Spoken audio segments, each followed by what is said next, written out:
কে তারা করেছে? আরে ও কেউ না। কেউ না মানে? তাহলে দৌড়াচ্ছ কেন? পান করলাম, দেখলাম কেউ বাঁচাতে আসে কিনা। ও রেশমা, তোমার এই ফান করা একদিন তোমার কানটা ধরে বিপদ ডেকে আনবে। আরে রবি, সুন্দরী যুবতী তুমি বিপদে পড়লে ছেলে ছোকরা থেকে 80 বছরের বুড়ো পর্যন্ত বাঁচাতে আসে। যে আসুক, আমি আসতে পারবো না, কারণ আমার বদলির অর্ডার হয়ে গেছে। আমি আজই চার্জ বুঝিয়ে দিচ্ছি। আসি, বাই। আরে আরে চলে গেল যে কাজে ডেকে আনলাম তাও হলো না, কোথায় বদলি হলো তাও বললো না। ঠিক আছে, আমিও পুলিশ অফিসার, কতদূর বদলি হয়ে যাবে ঠিক খুঁজে নেব। কই গেছিলি রে বাপ? সারাদিন কই থাকস, কি করস, কই ভাত খাস, কিচ্ছু জানি না। মাগো, খাওয়ার জন্য মানুষ দুনিয়াতে আসে না, বাঁচার জন্য খায়। কিন্তু আমি যে কি বাঁচা বেঁচে আছি রে মা, সে তো আমি নিজেই জানি না। হ্যাঁ রে বাপ, যদি তোর মায় কখনো আমার সামনে আসে, আমার জিগায় আমি তোর কি বানাইছি, তখন তার আমি কি জবাব দিব রে বাপ? আমার মা? আরে আমার মা তো তুই। না রে বাজান, আমি তো তোর পালছি। যে মায় তোর জন্ম দিছে তার কথা কই? কই সেই মা? সে মা কোথায় আছে সে তো আল্লাহ জানে না। কি কষে সব? হ্যাঁ মা, ঠিক কথাই কই, আল্লাহ জানে না। আচ্ছা, তাকে জিজ্ঞেস করে দেখি। হে আল্লাহ, হে, আমার সেই মা কোথায় আছে? স্বর্গে না নরকে? নেই, নেই, সে মা কোথাও নেই। কি করে থাকবে? এই মুখ সে কেমন করে দেখাবে? আরে মা, আমি তো সেই পরগাছা যার শরীরে বড় হয়েছি, সেই দাবিদার। হে মা, ও তোকে কি প্রশ্ন করবে? আরে প্রশ্ন তো আমি দেখে করবো। আমি মাগো, আমাকে জন্ম দিয়ে কেন ফেলে দিয়েছিলি, কেন? মা, হে মা, আজ তোকে বলে দিই, সে যদি কখনো তোর সামনে আসে তো বলবি, মাল গাড়িতে ছুঁড়ে ফেলে দেওয়ার ছেলের যে মাল হওয়া দরকার আমি ঠিক তাই হয়েছি, তাই। একটুও কম হয়নি, একটুও না, একটুও না।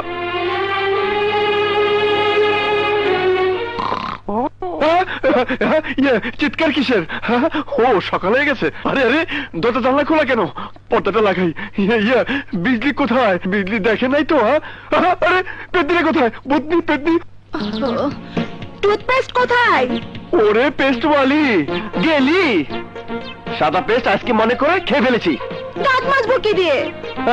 আমাকে পুড়িয়ে কয়লা করে দাঁত মাজ। হ্যাঁ,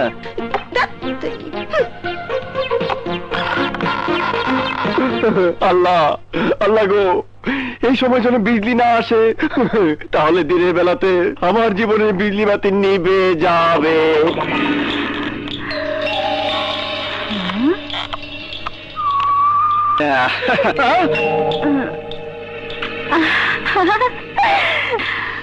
এই শালা রাজু, ব্যাপার কি রে?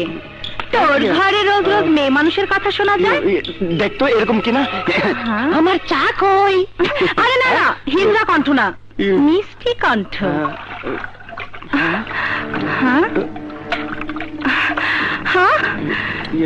গোসলখানায় কে?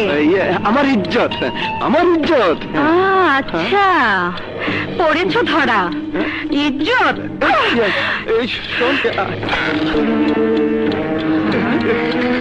কি আপা?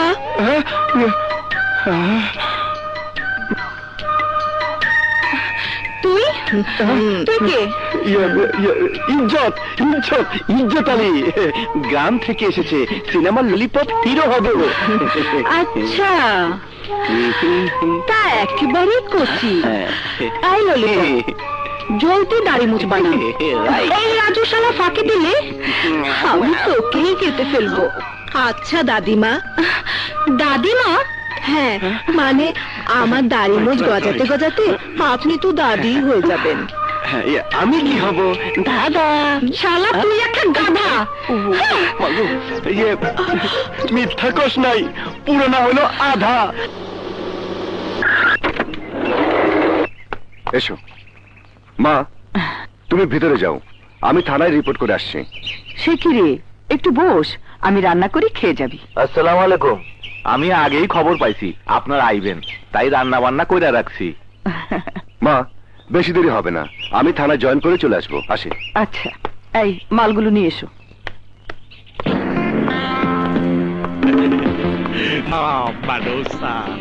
স্বাগতম স্বাগতম। আপনাকে তো ঠিক চিনতে পারলাম না। স্যার, আমি শহরের একজন নগণ্য ব্যবসায়ী আছি, একজন ক্ষুদ্র সমাজ সেবক আছে, ব্যবসা বাণিজ্য ধর্ম কর্ম নিয়ে থাকি। লোকে আমাকে নাগরাজ বলে জানে। আমি মা মনসার পূজারি আছি। মা মা ভালো হয়েছে আপনি এসেছেন, তা না হলে আমি আপনাকে ডেকে পাঠাতাম। স্যার, বান্দাকে যখন ডাকবেন তখনই আপনার খেদমতে হাজির হবে, তো বুঝলেন? মিস্টার নাগরাজ, অতি ভক্তি চোরের লক্ষণ। আমি কেন আপনাকে ডাকতাম সে কথা নিশ্চয় আপনি আন্দাজ করতে পেরেছেন, কিন্তু আপনি কেন এসছেন তা আমার জানা নেই। বলুন। স্যার, এই শহরটা শান্তি প্রিয় মানুষের জন্য বসবাসের উপযোগী না আছে, তো বুঝলেন? এখানে তো ডাবল এডমিনিস্ট্রেশন চালিতেছে। এক প্রশাসন আপনারা চালাইতেছেন আর দুসরা চালাইতেছে মুন্না ভাই বাদশাহ। আপনি কি নিজেকে গুটিয়ে নিয়েছেন না মুন্না ভাই আর বাদশার ভয়ে সব ছেড়ে দিয়েছেন? আপনি একই বলিতেছেন স্যার।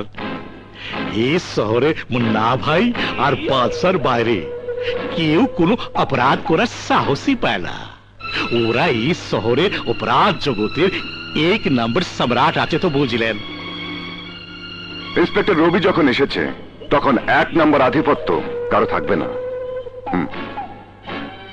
তবে হ্যাঁ, আমি আপনাকে শেষবারের মতো সাবধান করছি, যদি আপনি নিজেকে শুধরে নিয়ে থাকেন তবে ভালো, তা না হলে এই ইন্সপেক্টর রবি নাক রাখবে না, আপনার রাজত্ব থাকবে না, তো বুঝলেন? বুঝতে পারলাম স্যার। আমি শান্তি প্রিয় মানুষ আছে, মা মনসার পূজারী। আমি এখন আসে। মা মা মা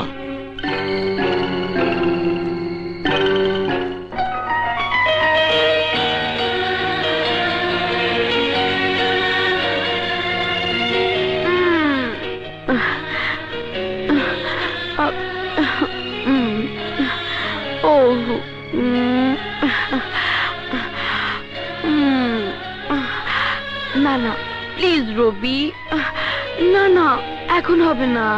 ও এই রবি, এই রবি, কি করছো? রবি, কি করছো তুমি? ও